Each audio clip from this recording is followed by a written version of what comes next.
Ibu-ibu. Mungkin karena sekarang topiknya mengenai kehamilan, ya mungkin banyak juga ibu-ibu kali ya yang hadir untuk menonton ya. Terima kasih sebelumnya dan selamat datang di channel kami. Pada kesempatan yang sangat berbahagia ini, kami sangat berterima kasih atas kehadiran Dr. Bilioni ya. Kali Halo ini kami semuanya. Ya, Dr. Bilioni ini adalah dokter spesialis kandungan, ya, spesialis obstetri dan ginekologi, ya. Beliau adalah dokter spesialis obstetri ginekologi di Hermina Kemayoran. Jadi, kolaborasi kali ini, karena memang kami juga sudah beberapa kali menangani pasien bersama-sama, ya, yang berhubungan dengan kehamilan dan nyeri otot dan sendi, ya. Nah, langsung saja saya perkenalkan. Jadi, Bachelor of Medical Science, spesialis psikologi, konsultan energi reproduksi dan fertilitas. Beliau ini lulus dari dokter umumnya dari Fakultas Kedokteran Universitas Indonesia. Kemudian juga beliau juga lulus dari spesialis obstetrik ginekologi dari Fakultas Kedokteran Universitas Indonesia. Beliau juga sekarang adalah konsultan untuk endokrinologi reproduksi. Nah, jadi untuk yang ya, kemudian dan salah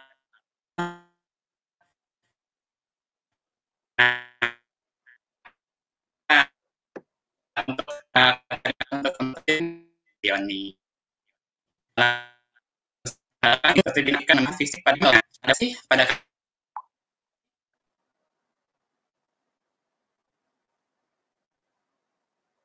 Oke semuanya, saya langsung mulai saja ya. Topik yang diberikan oleh Flex Free kepada saya hari ini bertemakan perubahan tubuh wanita hamil ya.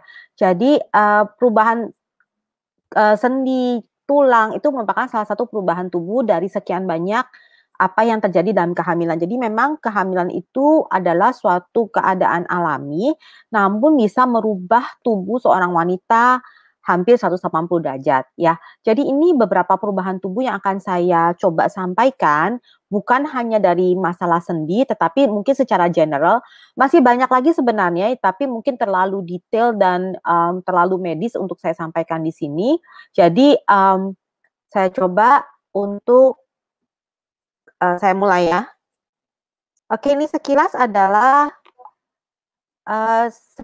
CV saya ya. Jadi tadi mungkin sudah dibacakan oleh Dr. Ferius. Sekilas adalah ini adalah CV saya. Jadi saya dokter spesialis obstetrik ginekologi dengan subspesialisasi di bidang konsultan fertilitas endokrinologi reproduksi, dan saya juga mempunyai gelar Bachelor of Medical Science dari University of Melbourne, Australia. Next slide. Nah, mengenai sistem reproduksi, jadi kita bisa melihat di sini ya, sistem reproduksi apa saja yang terjadi perubahan pada wanita. Yang pertama adalah vagina dan vulva ya. Jadi pada sampai minggu ke-8 terjadi peningkatan pembuluh darah, aliran darah yang meningkat di daerah vagina dan vulva. Sehingga tidak heran seringkali wanita hamil itu merasa kok vaginanya kayaknya sendut-sendut ya, ada rasa nyeri-nyeri di vagina. Itu adalah fenomena yang sangat alami dan sangat mungkin terjadi ya. Keasaman di vagina juga menjadi meningkat. Jadi tadinya pH di vagina atau keasamannya vagina itu rendah, sehingga vagina cenderung dalam keadaan suasana asam dari segi pH-nya ya. Nah, suasana asam ini diperlukan untuk kehidupan daripada kuman baik di vagina atau kita sebut probiotik di vagina. Nah, kuman-kuman baik di vagina ini tentu saja menjadi berubah dengan adanya peningkatan daripada pH. Sehingga wanita hamil itu memang lebih rentan terhadap keputihan dan infeksi jamur ya. Dan karena adanya peningkatan pembuluh darah ke area vagina, maka wanita hamil juga cenderung lebih mudah terkena varises pada vaginanya ya. Selain itu juga daerah labia minora atau bibir dari vagina bisa berwarna lebih hitam ya. Jadi seringkali ini dikeluhkan oleh wanita karena secara estetika akan berubah ya. Next slide, kita beralih ke sistem reproduksi yang selanjutnya yaitu serviks, ya. Apa itu serviks? Serviks itu adalah leher atau mulut rahim. Yang kalau ibu-ibu pap smear itu kita adalah melihat serviks untuk melihat apakah ada perubahan ke arah prekanker atau kanker serviks, ya. Nah, serviks ini juga mengalami pembengkakan karena disebabkan adanya peningkatan pembuluh darah yang ke sana. Ya, jadi dia lebih soft-soft, lebih bengkak, ya. Kemudian dia terbentuk adanya suatu mukus plak. Mukus plak itu seperti ada sumbatan di situ ditutup, ya. Jadi secara alami memang serviks itu ditutup tujuannya supaya apa? Supaya mencegah adanya pembukakan dan juga bagi tubuh itu mencoba melindungi bagian dalam serviks jangan sampai ada kuman yang masuk, ya. Kemudian produksi lendir daripada serviks itu juga meningkat sehingga pada ibu hamil sering merasa vaginanya itu basah terus, merasanya seolah-olah keputihan padahal belum tentu itu suatu keputihan, ya.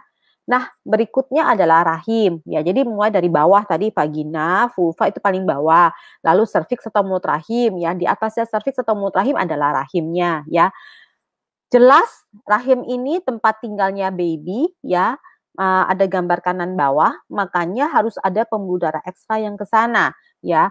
Selain itu juga terjadi peningkatan daripada serabut otot pada rahim, sehingga rahim itu akan tambah lama tambah elastis dan membesar seiring dengan usia bayi. Jadi rahim itu bisa membesar, ya, karena otot-ototnya bisa stretch gitu, ya.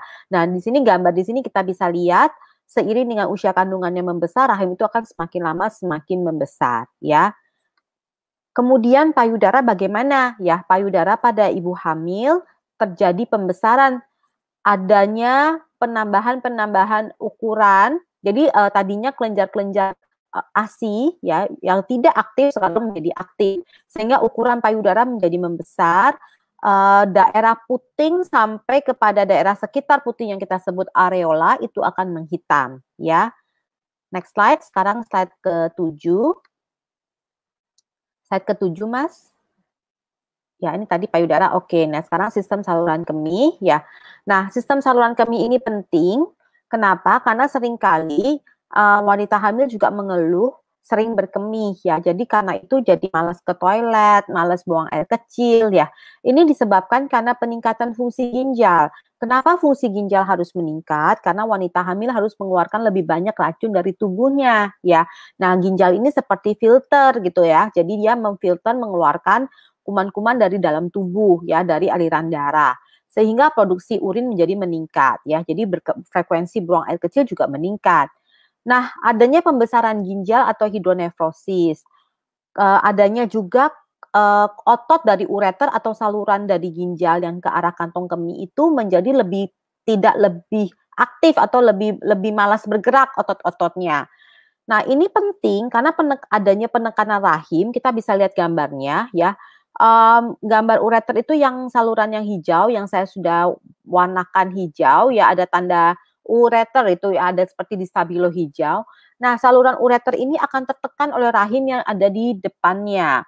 Sehingga apabila terjadi infeksi saluran kemih, maka kuman ini sangat mudah bisa naik ke atas, menginfeksi saluran ureter ini bahkan sampai ke saluran ginjal. Sehingga infeksi saluran kemih pada wanita hamil jangan dianggap enteng, ya. Next slide, kita ke slide 8. Nah, bagaimana dengan fungsi jantung dan pembuluh darah? Seringkali wanita hamil merasa kok ngos-ngosan sih gitu, ya. Karena memang curah jantung itu akan meningkat, ya. Jadi kerja jantung itu meningkat 2 kali lipat. Tujuannya adalah untuk curah jantung meningkat itu karena pembuluh darah yang meningkat di mana-mana. Jadi ada penambahannya pembuluh darah ke rahim, penambahan pembuluh darah ke vagina. Nah, itu pembuluh darah itu kan harus diisi. Nah, yang mengisi siapa? Pompanya adalah jantung, ya. Sehingga volume darah, ya, volume plasma itu jadi dalam pembuluh darah itu tadinya ada cairan sel darah merah dan ada cairan darahnya. Nah, cairannya sekarang meningkat. Jadi otomatis hemoglobinnya akan turun. Nah, hemoglobinnya turun itu menyebabkan ibu-ibu hamil itu cenderung anemia atau kurang darah, ya. Nah, seluruh protein di dalam darah itu juga akan cenderung menurun, ya. Kita berikutnya ke slide 9. Bagaimana dengan kulit? Ya, sebenarnya kulit ini lebih banyak lagi perubahan-perubahan yang terjadi, tapi yang paling umum adalah terjadinya garis hitam di tengah-tengah, dari pusat ke atas ke bawah, namanya linea nigra ya. Kemudian ada yang disebut plasma gravidarum, ini paling nggak suka ya di gambar di kanan bawah. Ini karena wanita itu merasa mukanya tuh flek hitam dan bentuknya seperti kupu-kupu. Ini diakibatkan karena hormon kehamilan. Ada juga yang perutnya seperti akar, naik-naik itu banyak garut-garut merah. Itu adalah kita sebut striae gravidarum. Itu disebabkan karena kulit sudah terus-menerus stretching sampai di satu titik dia nggak bisa lagi, elastisitasnya sudah terganggu dan dia akan retak ya. Itu yang namanya striae gravidarum ya. Next slide ke-10. Nah, ini sistem hormon. Sistem hormon ini lebih jelimet lagi ya. Jadi kalau teman-teman familiar dengan nama hormon estrogen, hormon progesteron, ini semuanya meningkat dalam kehamilan ya. Nah, ini buat teman-teman yang punya miom ya, terus kemudian hamil. Nah, miom ini bisa bertambah besar karena peningkatan dari hormon progesteron ini ya. Jadi miom itu bisa bertambah besar selama kehamilan karena hormon progesteron juga meningkat ya. Lalu HCG ini adalah hormon kehamilan yang begitu terjadi kehamilan, HCG ini akan meningkat. Ini yang akan di-pick up oleh urin atau tes kehamilan, sehingga teman-teman kalau tes hamil positif atau negatif itu karena hormon HCG-nya.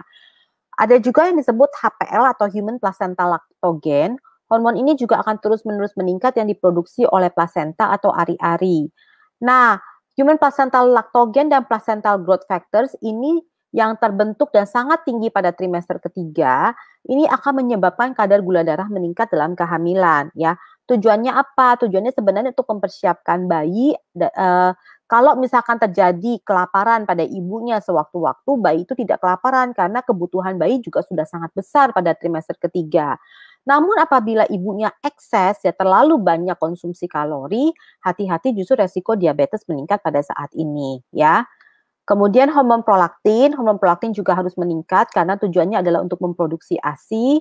Hormon tiroid, kelenjar tiroid juga mengalami peningkatan, tetapi tidak seluruh wanita hamil lantas selalu menjadi hipertiroid ya, karena ternyata Tuhan itu begitu sempurnanya menciptakan manusia, sudah adanya yang kita sebut thyroid binding globulin ya, sehingga thyroid binding globulin ini akan mengikat, ini protein yang akan mengikat hormon tiroid sehingga kadar tiroid dalam darah itu tetap aman ya, tetap normal. Jadi kalau dicurigai ada hipertiroid dan dokternya memeriksa, ternyata memang ada abnormal, itu memang benar abnormal ya.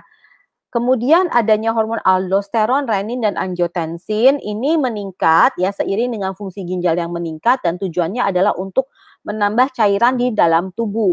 Jadi ibu hamil ini cenderung mengalami pembekakan, tangan dan kaki mudah bengkak.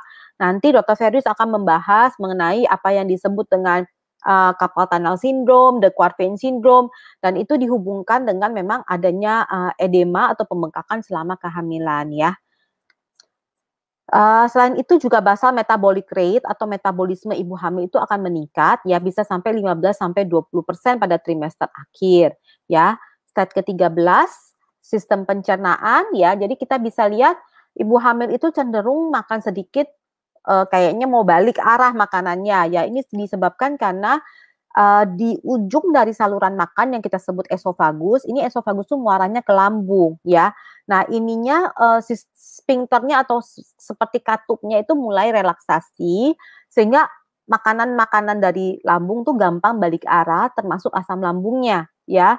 Nah, pengosongan usus itu juga menjadi lebih pelan, gerakan usus juga menjadi lebih pelan sehingga ibu hamil seringkali mengalami apa yang dinamakan susah buang air besar atau konstipasi ya. Next slide 14. Bagaimana dengan sistem pernapasan? Kebutuhan oksigen itu akan meningkat ya. Diafragma itu adalah bagian yang memisahkan antara rongga perut dengan rongga dada ya. Ini akan tertekan oleh rahim yang membesar sehingga ibu hamil sangat mudah merasa ngos-ngosan atau sesak ya. Slide ke-15. Nah, ini yang nanti sangat berkaitan dengan topik dari Dr. Ferius ya, sistem muskuloskeletal, artinya sistem otot, sistem sendi ya. Ini seperti apa ya? Jadi adanya hormon relaksin dan hormon progesteron yang meningkat selama kehamilan itu membuat jaringan ikat pada rongga panggul itu mulai melunak dan merelaksasi. Tujuannya untuk apa? Untuk memudahkan nanti relaksasi atau peregangan dari panggul ini supaya bayi mudah turun ke panggul untuk proses persalinan normal ya. Kemudian mobilisasi pelvis juga menjadi tulang pelvis itu sebenarnya 3 tulang besar yang di tengah-tengahnya itu disambung dengan tulang rawan ya. Nah, tulang rawan ini kan melunak ya, sehingga gerakan tulang panggul ini semakin mudah ya, sehingga bisa saja terjadi pergeseran yang patologis atau yang abnormal ya, yang membutuhkan pengobatan lebih lanjut bahkan sampai operasi ya. Jadi harus hati-hati sekali apalagi kalau janinnya besar ya. Ada juga yang disebut dengan lumbar lordosis. Lumbar lordosis ini adalah bentuk tubuh wanita hamil yang cenderung condong ke depan ya, sehingga seringkali merasa nyeri-nyeri di bagian pinggang, punggung ya. Karena tadinya otot-otot yang tidak dalam posisi seperti itu dipaksa untuk menyangga tubuh dengan posisi yang jauh cenderung ke depan, sehingga titik tumpu badan juga akan berubah. Nah, ini yang seringkali dikeluhkan oleh pasien sebagai nyeri punggung ya, apalagi kalau sudah kehamilan kedua, ketiga dan harus masih menggendong anak pertamanya, keduanya, ini nyerinya lebih-lebih. Dan pada ibu hamil dengan berat badan yang berlebih atau obesitas, rasa tidak nyaman ini cenderung berlebihan ya. Terakhir, sebelum beralih ke Dr. Ferius, saya juga mempunyai YouTube channel Dr. B. Mungkin teman-teman bisa melihat di sini banyak informasi terkait dengan program hamil, kehamilan, dan juga menyusui yang semoga bisa bermanfaat. Saya kira sekian, saya serahkan kembali ke Dr. Ferius. Terima kasih. Baik, terima kasih Dr. B atas presentasinya yang sangat informatif sekali ya. Jadi Dr. B ini adalah dokter kandungan di Hermina Kemayoran yang juga memang sangat komunikatif dan suka sekali membagi informasi. Jadi beliau juga memiliki channel-channel YouTube ya, dan juga di channel medsos di YouTube dan di Instagram. Jadi juga silakan juga untuk ibu-ibu ya, atau kalau misalnya ada bapak-bapak pun juga kalau misalnya mau melihat untuk informasi, siapa tahu untuk istrinya ya atau untuk anaknya segala ya mengenai masalah kandungan. Nah, memang Dr. Bilioni ini pun juga ya sama-sama. Dr. Bilioni juga sangat care ya sama pasiennya. Jadi kita pun juga sering bekerja sama kalau misalnya ada yang masalah-masalah otot tulang sendi. Bahkan Dr. Bilioni ini tidak jarang selain merujuk pun juga menitipkan langsung pada saya gitu di WA atau di telepon ya. Tolong titip ya pasien saya. Pasien Dr. Ferius kan banyak banget, takut lupa yang mana. Siap. Ya. Oke, terima kasih. Berikutnya saya akan melanjutkan mengenai perubahan apa sih dan masalah apa yang bisa timbul pada otot tulang sendi pada wanita hamil. Oke, boleh minta tolong slide-nya.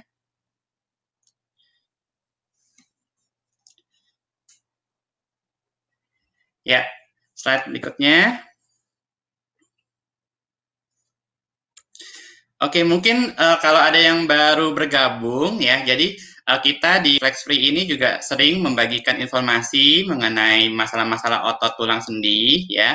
Nah, mungkin kalau yang kali ini baru bergabung, ingin tahu sebenarnya tentang Flex Free Clinic itu apa sih ya. Jadi kita ini adalah klinik untuk rehabilitasi otot tulang sendi yang berada di dalam area Mall of Indonesia, Kelapa Gading, memiliki layanan yang non-operatif ya. Namun kalau misalnya ada kasus-kasus yang operatif, kita pun juga bekerja sama dan merujuk pada dokter-dokter spesialis ortopedi atau spesialis bedah saraf ya. Nah, kemudian beberapa layanan kita yang unggulan adalah USG dan tindakan dengan USG ya. Kemudian untuk masalah-masalah skoliosis, masalah kaki, fisioterapi dan sebagainya. Nah, untuk tahu informasi lebih lanjut bisa lihat di website kami. Di situ kami juga ada berbagai artikel-artikel kesehatan. Kemudian untuk yang hadir di sini, ya ini sebenarnya adalah bagian dari channel YouTube kami, ya dapat melihat juga untuk video-video yang lain dan webinar-webinar yang lain yang terrecord itu ada di channel YouTube kami, ya. Oke, lanjut slide. Oke, nah jadi nyeri otot tulang sendi ini memang kerap dijumpai pada wanita dengan kehamilan, ya. Nah, problemnya adalah apakah ini normal atau suatu masalah, ya. Nah, biasanya kalau mengganggu aktivitas sehari-hari dan kualitas hidup, ya itu akan menjadi masalah. Oke, slide berikutnya.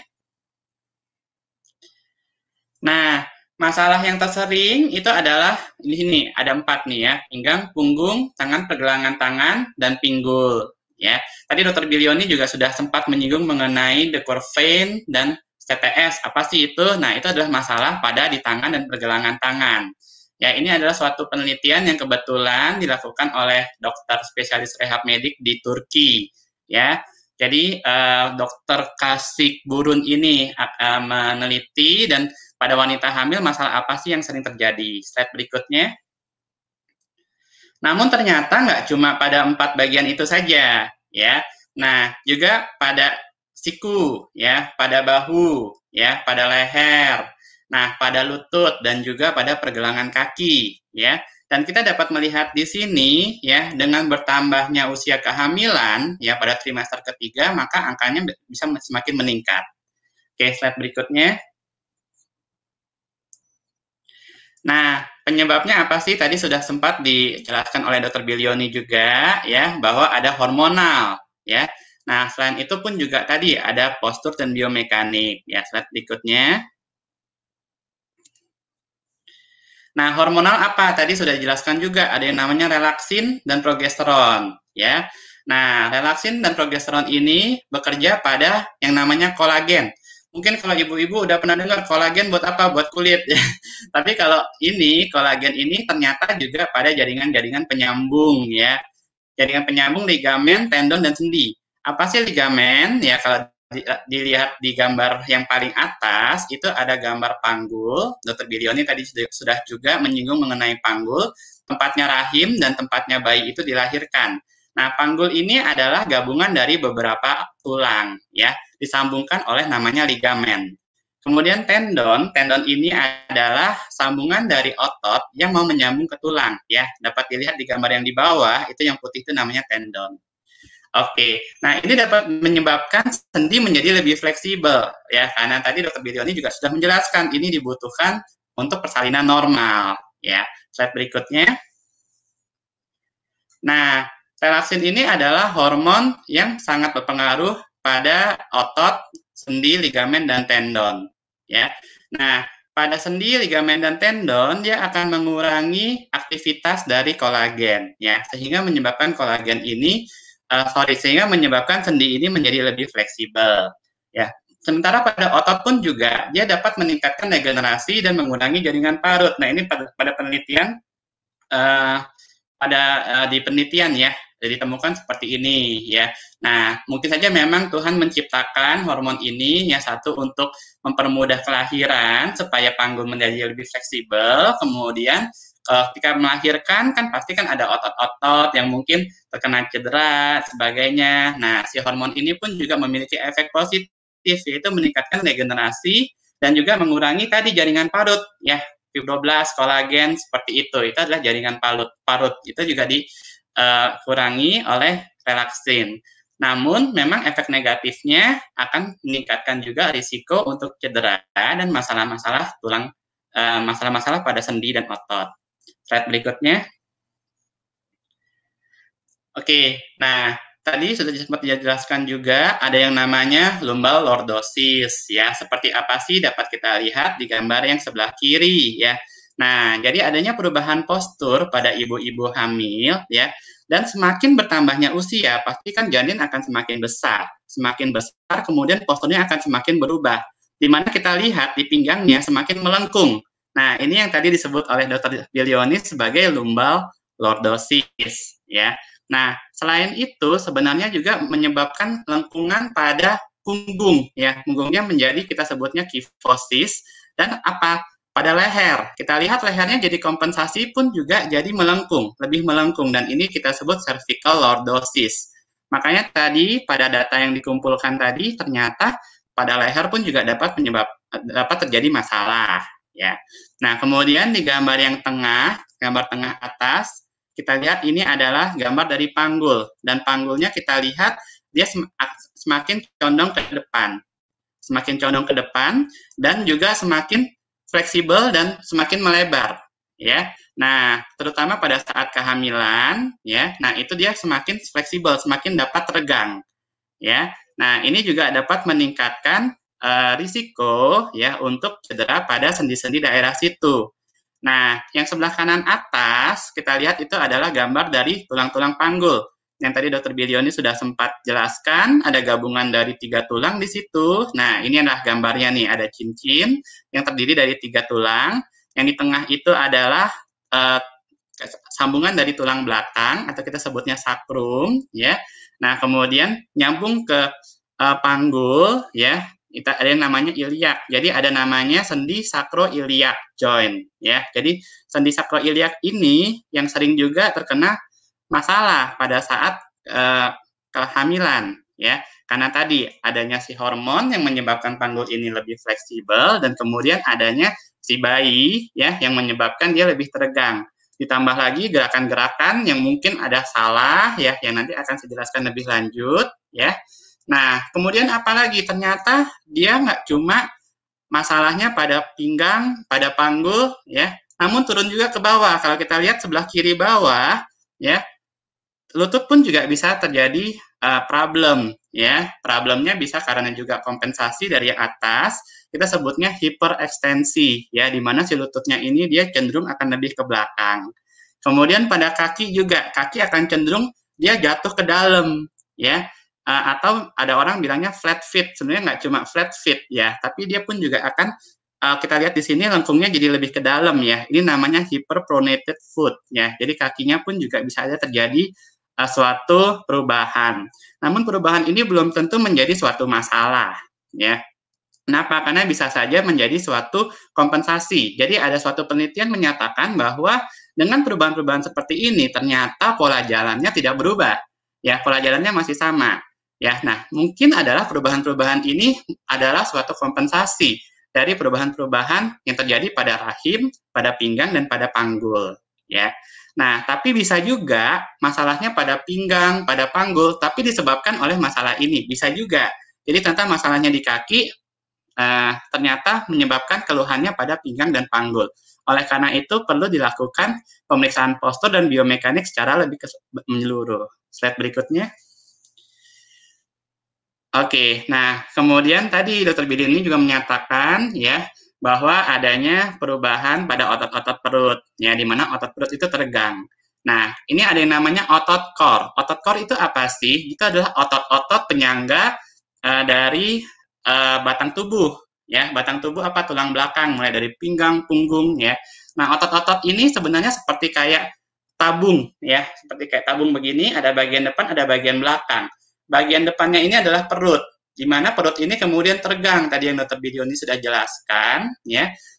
Dengan teregangnya otot tersebut kemudian menjadi lemah, sehingga menyebabkan otot-otot yang bekerja lebih keras adalah otot yang di belakang, ya, yaitu otot-otot pinggang.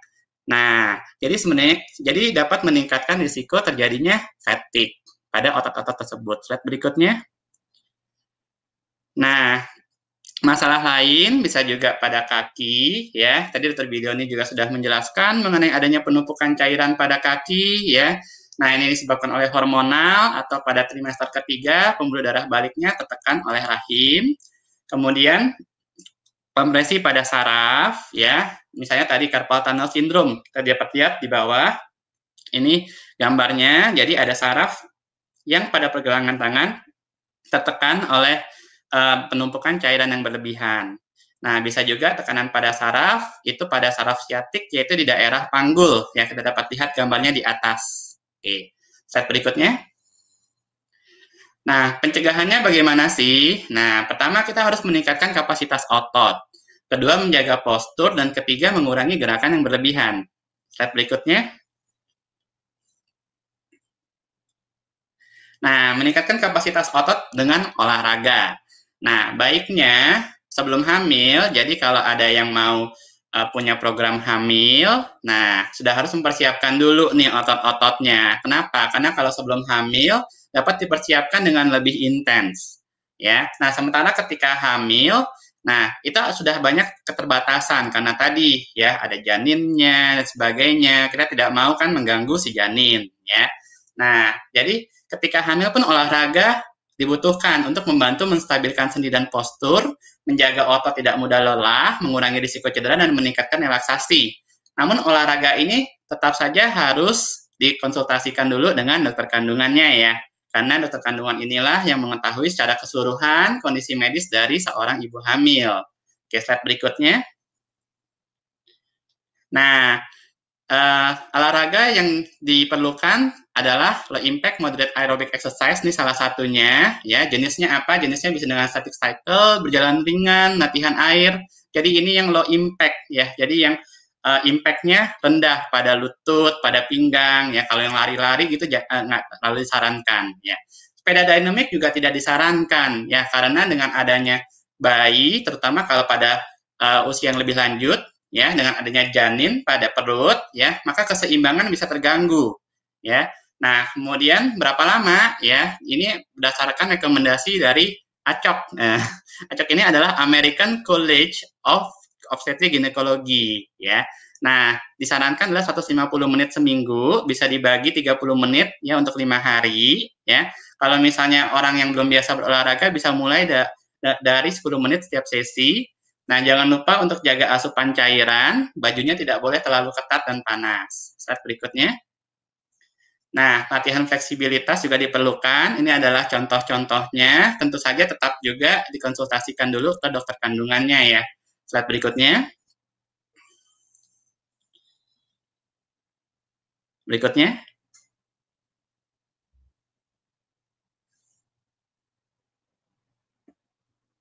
Ya, slide berikutnya. Oke. Nah, kemudian tadi latihan penguatan untuk otot core ya. Nah, latihan penguatan untuk otot core ini memang lebih intens ya. Jadi harus benar-benar juga dikonsultasikan ya ke dokter kandungan atau dokter lain yang bekerja sama dengan dokter kandungan tersebut ya. Nah, slide berikutnya. Nah, jangan lupa latihan penapasan dan relaksasi ya.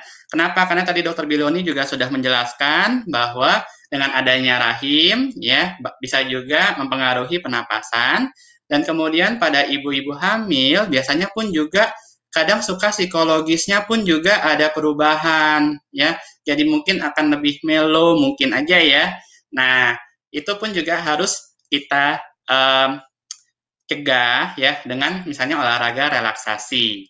Nah, latihan-latihan yang tadi sebenarnya pun juga sudah bisa tercakup pada senam hamil ya. Jadi kalau misalnya sangat dianjurkan untuk ikut tuh programnya karena bisa saja semuanya sudah tercakup di situ. Slide berikutnya. Nah, ini latihan kaki ya. Tadi kan ada kram kaki dan sebagainya ya. Yang sebelah kanan itu namanya ankle pumping, jadi kakinya dinaikin, diturunin, naikin, turunin. Fungsinya adalah untuk memompa cairan-cairan berlebihan yang tadi, ya, dan kemudian juga sering-sering kakinya itu dinaikkan. Slide berikutnya. Nah, ini stop latihan dan hubungi segera dokter kandungan Anda. Ya, ini pun juga rekomendasi dari ACOG tadi, American College of Obstetrics Gynecology. Ya, kalau misalnya ada pendarahan, ya kemudian pusing, sesak napas, sakit dada, ya, sakit kepala, ya, kemudian kelemahan otot, sakit pada betis, ya, kemudian atau ada kontraksi, ya. Nah, kemudian ada cairan yang keluar dari vagina. Nah, itu harus segera konsultasikan dengan dokter kandungan Anda. Slide berikutnya. Nah, yang kedua tadi adalah menjaga postur, ya. Nah, tadi Dokter Bilioni juga sudah memaparkan bahwa ada terjadinya lumbar lordosis. Nah, oleh karena itu, seorang ibu hamil pun harus aware mengenai posturnya. Kalau bisa di samping cermin, ya, bisa lihat juga, oh saya punya pinggang kok kayak terlalu melengkung ke depan ya. Nah, coba agak sedikit ditarik, ya. Dengan tadi latihan-latihan tadi, core dan sebagainya, itu pun juga berperan dalam menjaga postur ya. Namun kita sendiri pun juga harus aware sehingga kita bisa memakai otot-otot tadi supaya postur kita pun juga tidak berubah ya. Slide berikutnya. Nah, mengurangi gerakan-gerakan yang berlebihan. Contohnya apa? Misalnya gerakan asimetris ya. Misalnya duduk kebiasaan berdiri dengan satu kaki. Nah, ini bisa mempengaruhi tadi sendi panggulnya ya. Nah, kemudian kalau masuk mobil ya, nah usahakan duduk dulu, baru kemudian muter masuk ya. Kalau kita kan kalau udah biasa kaki satu masuk, kemudian kaki lagi satu masuk. Nah, baiknya adalah duduk dulu baru berputar semua. Nah, selalu upayakan postur dalam kondisi tegak.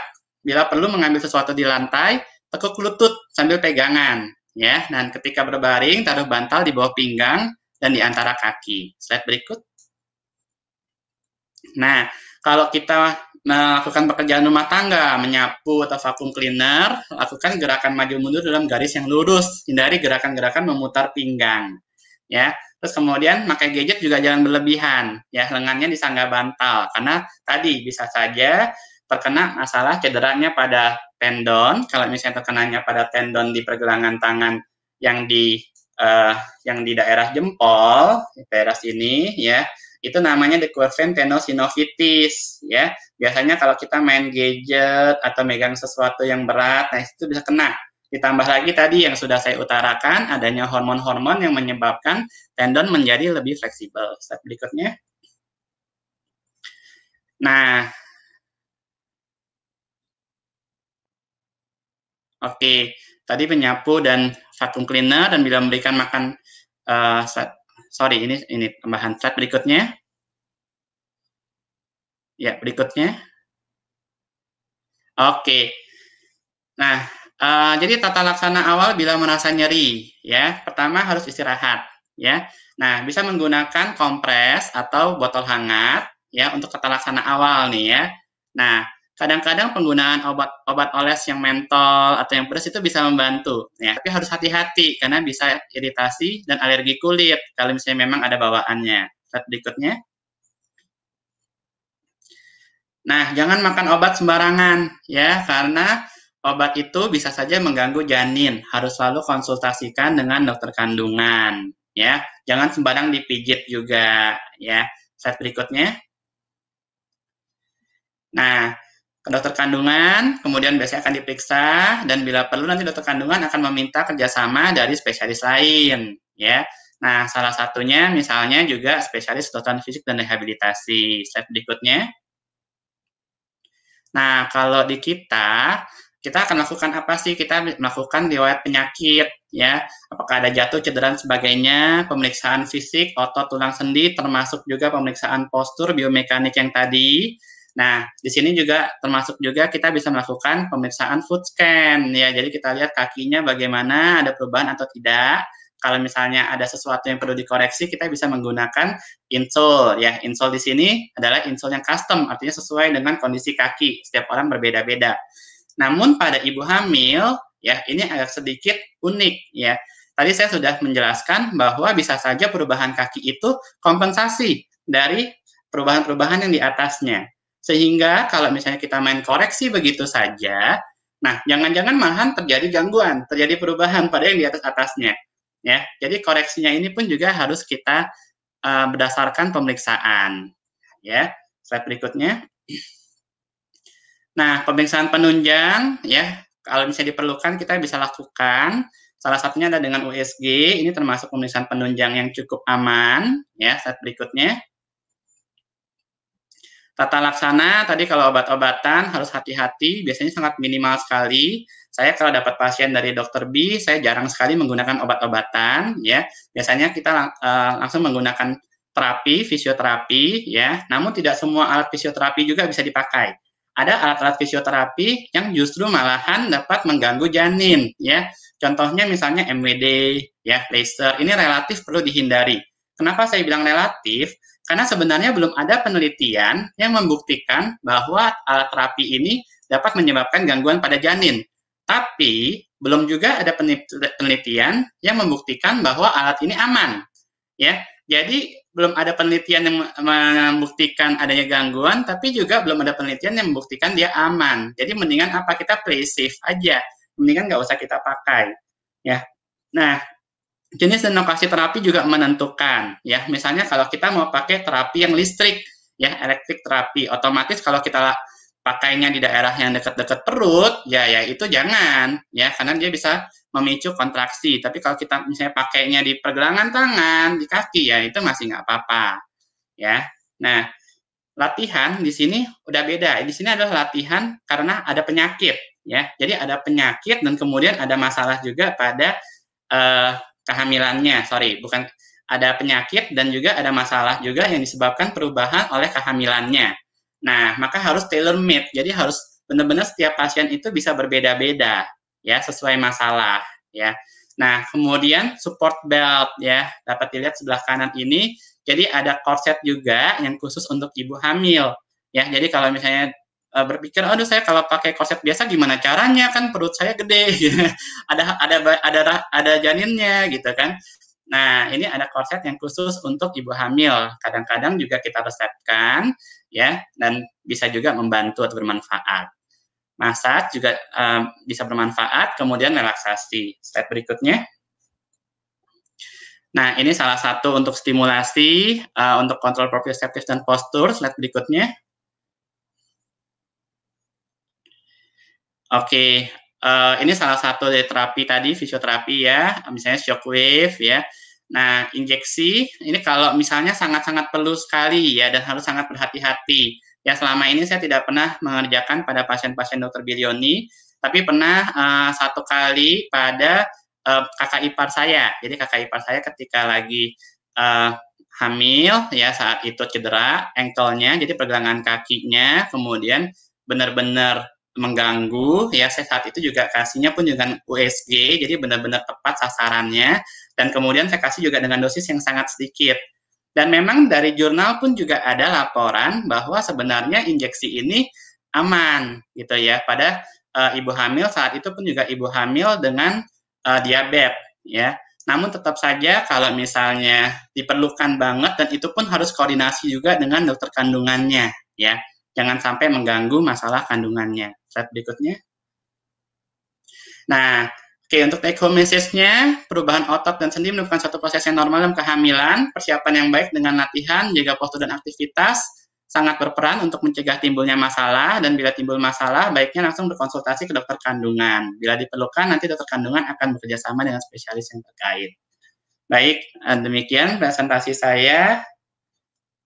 Oke, ini kita di Hermina Kemayorannya dengan Dr. B. Slide berikutnya. Oke, mungkin untuk mempersingkat waktu, langsung saja kita lanjut ke sesi tanya jawab. Nah, karena keterbatasan waktu juga ya, jadi ini kan kita sebenarnya sampai jam 3, atau kira-kira kalau ada ngaret dikit, boleh nggak Dr. Bilioni? Soalnya pertanyaannya cukup banyak nih ternyata. Waduh, baiklah. Mungkin tapi ngaretnya mungkin paling saya bisa 5 menit aja kali, nggak bisa terlalu lama. Oh, Sorry oke. ya. Mungkin bisa saya jawab pertanyaan saya dulu, mungkin nanti sisanya yang pertanyaan ke Dr. Ferius, gimana? Oh, baik ya. Nanti kita coba Jadi pilihkan aja paling ya, mungkin jadi mungkin 3 atau pertanyaan ke 4 saya dulu, pertanyaan. nanti selanjutnya pertanyaan ke Dr. Ferius ya, baik. Nanti jadi kalau misalnya ada pertanyaan lebih lanjut pun juga nanti kan ada tertulis di kolom komen ya. Jadi di kolom komen itu nanti pun juga mungkin secara tertulis bisa juga kita jawab ya. Oke. Oke.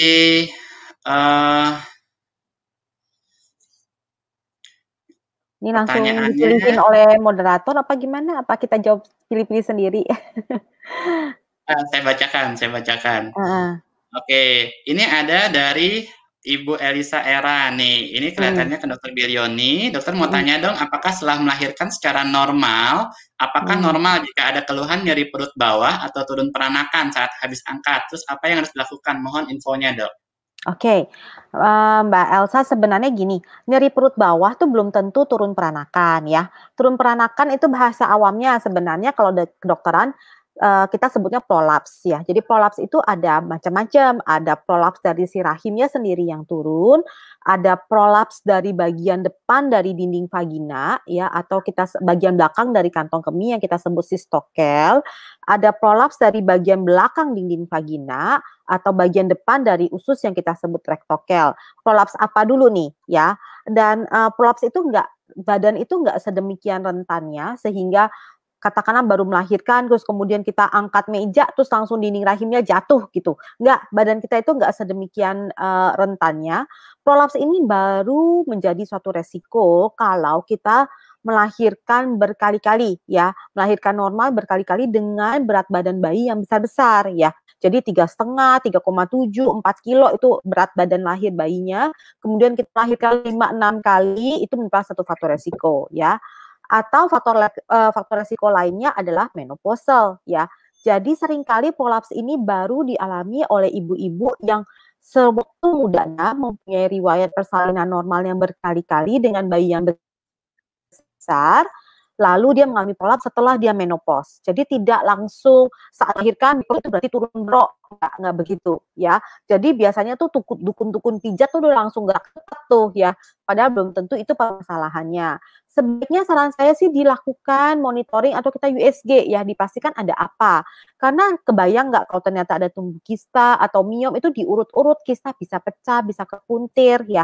Jadi memang harus dipastikan dulu nyeri perutnya disebabkan oleh apa, dan sangat kecil kemungkinan begitu habis lahir langsung rahimnya turun, itu sangat kecil sekali, apalagi pada wanita usia muda. Ya, baik ya. Mungkin juga kalau dari bidang saya ya mungkin juga dengan latihan ya, Dr. Bilioni ya. Jadi latihan tadi yang core tadi pun juga bisa menguatkan ya. Oke, saya lanjut. Kemudian pertanyaan berikutnya dari Ibu Wahyu. Dokter mau tanya, pada ibu hamil biasanya terjadi perubahan tulang belakang, apa bisa balik normal dok? Berapa lama? Ini maksudnya sudah terjadi perubahan alam fisiologis atau perubahan seperti maksudnya patologis nih, ini yang mana nih Mbak Wahyu nih maksudnya ya? Kalau misalkan fisiologis itu artinya yang tadi ya lumbar lordosis, ya perubahan sendi panggul, itu akan kembali setelah masa nifas, semua akan kembali seperti normal. Tapi apabila sudah terjadi patologis artinya sudah terjadi suatu kelainan ya, misalkan contohnya simfisiolisis itu artinya tulang panggulnya sudah sempat bergeser selama kehamilan, ya tentunya dia nggak bisa balik sendiri secara alami setelah persalinan ya. Jadi biasanya kalau persalinan ini salah satu faktor resikonya adalah kembali lagi mencoba persalinan normal dengan berat badan bayi yang terlalu besar ya, itu bisa membuat si panggul itu bergeser ya, karena pergeseran dari tulang rawan di antara tulang-tulang panggul yang besar itu. Nah, ini tentu saja harus fisioterapi, apakah harus dipasang alat untuk kemudian dia difiksasi, atau dia harus melakukan, kalau terlalu jauh harus koreksi dari dokter bedah tulang atau ortopedi ya. Jadi perubahan apa yang dimaksudkan? Tapi kalau hanya perubahan badan cenderung condong ke depan ya, kemudian tulang panggul melunak, ya tentu saja setelah persalinan semua ini akan kembali seperti normal lagi. Karena itu hanya perubahan saat kehamilan saja. Ya, dari saya pun juga demikian. Ya, memang kita harus cek dulu ya, Ibu Wahyu ya. Ini apakah suatu perubahannya ini memang hanya dari kehamilannya, dan biasanya setelah melahirkan dia ada kembali ya, Dr. Bilioni ya. Kalau misalnya hanya dari kehamilannya saja ya. Nah, seperti itu. Kalau misalnya tidak, ya memang kita perlu lakukan koreksi lebih lanjut ya. Oke, kemudian ini dari Ibu Gina, apakah varises karena kehamilan bisa sembuh dengan sendirinya, dan apa yang dilakukan supaya tidak parah? Oke, jadi varises yang disebabkan karena kehamilan itu biasanya permanen ya, dan makanya di mana varises itu adalah pelebaran daripada pembuluh darah karena penekanan daripada rahim yang membesar di atasnya. Nah, biasanya ini permanen, dan juga salah satu faktor resikonya adalah proses mengedan saat persalinan. Sehingga memang dengan kejadian kehamilan yang berkali-kali dan persalinan yang berkali-kali, varises ini akan cenderung bertambah parah. Sama seperti hemoroid ya. Hemoroid itu sebenarnya varises tapi di anus ya. Jadi sama-sama pelebaran dari pembuluh darah vena ya, tapi lokasinya di mana. Dan ini sifatnya memang tidak bisa hilang kecuali dilakukan tindakan ya. Jadi memang ada tindakan-tindakan tertentu yang bisa mengurangi proses varises ya. Kalau misalkan di kaki ya seperti ya pemasangan stocking ya pada kaki ya.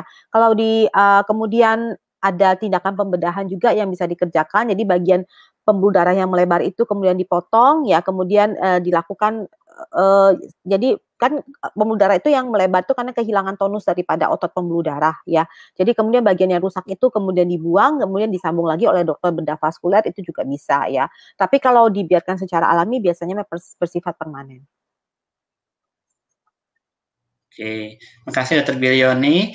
Mungkin kalau dari saya, jadi selama kehamilan pun juga harus olahraga kaki ya. Nah, tadi kan juga sempat dikasih tunjuk olahraga kaki ya. termasuk juga tadi sepeda statis ya. Sepeda statis pun juga dapat membantu untuk pompa dari kaki ya, walaupun memang bisa juga terjadi varises yang secara permanen karena tadi Dr. Bidioni sudah menjelaskan ya.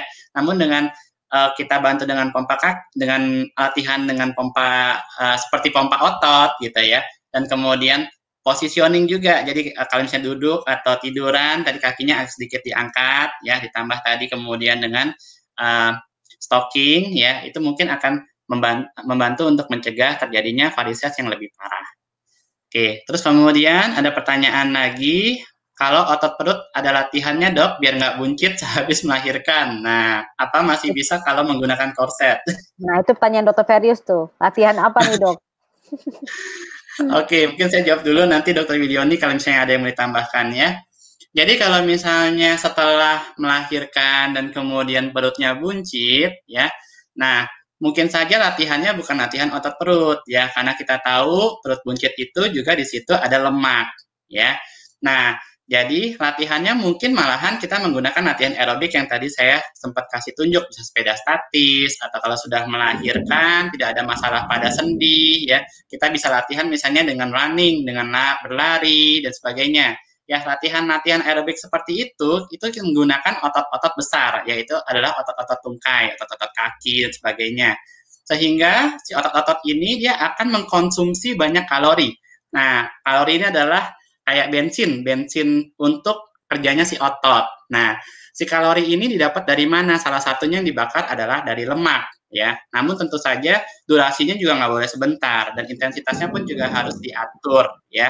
Jangan sampai kemudian oh ya saya udah lari kok gitu, tapi ya udah larinya gitu-gitu aja gitu kan, intensitasnya nggak nyampe. Nah, karena ketika kita berlari 15 menit pertama yang dibakar itu adalah gula di otot ya. Kemudian baru kalau sampai 30 menit 60 menit itu baru dibakar adalah gula di darah. Sementara kalau kita lewat 60 menit baru yang mulai dibakar adalah lemak ya. Nah, jadi latihannya durasinya pun juga harus diatur. Tapi tentu saja juga nggak boleh diforsir ya, apalagi kalau misalnya baru melahirkan gitu ya, harus konsultasi dulu juga dengan dokter kandungannya, dan kita juga harus melihat dulu kondisi secara keseluruhan, apakah gula darahnya stabil atau tidak ya. Mungkin dari saya seperti itu. Dari Dr. Bidioni ada yang mau ditambahkan? Sudah sangat lengkap sih Dr. Ferius. Jadi sebenarnya perubahan tubuh selama kehamilan ya, untuk daerah perut, begitu rahimnya nyusut kembali setelah masa nifas, sebenarnya yang tersisa itu adalah jaringan ikat yang melebar, kulit yang over distended ya, dan juga mayoritas adalah lemak ya. Jadi kalau misalkan ibu hamil yang kenaikan berat badannya berlebihan selama kehamilan, itu sebenarnya sisanya itu lemak. Jadi lemak itu ya harus dibakar memang ya. Dan selain itu juga otot daripada perut perlu dilakukan olahraga untuk mengencangkan kembali otot perutnya gitu ya. Jadi otot perut itu harus di-exercise kembali supaya dia kencang kembali karena sudah terjadi perubahan selama kehamilan tersebut gitu ya. Kalau lemak ya harus dikurangin gitu. Nah, beberapa tindakan pembedahan sebenarnya bisa melakukan seperti itu, seperti liposuction gitu, abdominoplasti, yaitu memang operasi-operasi yang dilakukan oleh dokter bedah plastik yang untuk membentuk kembali otot perutnya apabila dengan olahraga pun sudah tidak bisa ya, biasanya dengan kejadian kehamilan yang berkali-kali gitu ya, jadi butuh sedikit bantuan lah ya dari segi estetikanya. Oke, ya terima kasih Dr. Bidioni. Nah kemudian mungkin ini kayaknya pertanyaan Bu Wahyu buat saya kayaknya sisanya kayaknya udah bukan Dr. Ferius nih. Dokter, gimana caranya biar nanti waktu hamil bisa lahiran normal ya kan? Terus kapan waktu yang tepat untuk ikut senam hamil? Kayaknya buat saya ya dok ya pertanyaannya ya. Oke. Jadi persalinan normal itu sebenarnya 90% wanita hamil bisa melakukan persalinan normal ya. Tapi kita lihat juga indikasi untuk sesar ya. Jadi seperti contohnya plasenta previa, plasentanya berada menutupi jalan lahir. Atau kehamilan pertama dengan bayi sungsang, itu salah satu kontraindikasi ya. Mau olahraga seperti apapun juga, kalau memang keadaan kehamilannya seperti itu, jangan dipaksakan normal karena sangat berbahaya ya. Kapan waktu yang tepat untuk ikut senam hamil? Apabila tidak ada kendala, maka di atas 28 minggu silakan boleh ikut senam hamil ya. Namun apabila plasenta previa tentu saja sangat tidak dianjurkan gitu ya. Plasenta previa itu di mana kehamilan ini sangat mudah berdarah ya, dan bisa berdarah banyak sampai menyebabkan keadaan syok pada ibu hamilnya, sehingga tidak dianjurkan untuk melakukan olahraga. Jadi sebenarnya yang wajib itu ya, pertama pastikan dulu keadaan kehamilannya seperti apa. Apabila kehamilan normal dan tidak ada kendala, setelah 28 minggu silakan melakukan senam untuk mempersiapkan persalinan ya, atau yang disebut dengan senam hamil. Kalau prenatal yoga itu hanya untuk relaksasi, itu bisa dikerjakan kapan saja. Oke, terima kasih untuk Dr. Bilioni. Ya mungkin sekarang waktunya juga mungkin satu pertanyaan lagi deh ya. Ini kayak pertanyaan untuk saya. Tapi mohon maaf untuk semuanya karena keterbatasan waktu ya. Nanti pertanyaan-pertanyaan yang tertulis di sini akan terrecord ya. Jadi akan terrecord, kita nanti akan buat catatan. Nanti kalau misalnya ada yang bisa kita jawab, kita akan jawab secara tertulis. Oke, pertanyaan terakhir dari Ibu Alia, Dr. Farius, mohon tanya untuk maternity belt yang tadi dokter sampaikan pada slide, perbedaan dengan korset lainnya apa ya dok? Oke, makasih pertanyaannya. Nah, jadi perbedaannya apa? Satu, tadi kalau misalnya pada ibu hamil, kan memang ada janin di perutnya, sehingga di bagian depannya itu akan lebih condong ke depan. Nah, untuk korset-korset yang biasa, ya, dia cenderung akan di bagian depannya pun juga dia akan ada tekanan juga ya. Nah, pada korset pada ibu hamil tadi dapat dilihat di gambar cenderung posisinya lebih di bawah ya, lebih di bawah. Nah, sehingga dia pun juga akan menyangga si perut yang tadi ya.